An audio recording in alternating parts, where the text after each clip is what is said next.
how to cancel Giffgaff plan step by step. So in here, the very first thing that you need to do is simply get into your Giffgaff application, or you can get into their web version. Then from there, make sure that you are logged into your account.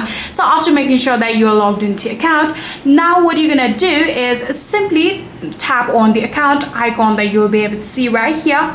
Then from here, you'll be able to see the option of my payments. Keep on scrolling until you find my payments, tap on it, and then you'll be able to see the option of recurring plan, right? Make sure that the recurring plan toggle button is turned off, and also make sure that the auto top up toggle button is also turned off, right? So after making sure that both of their toggle buttons are turned off, now you can save changes and your plan will now stop renewing, and that will automatically cancel your Giffgaff plan. So yeah, that is it. Once your monthly cycle ends, it will automatically be cancelled, and that is all you need to do.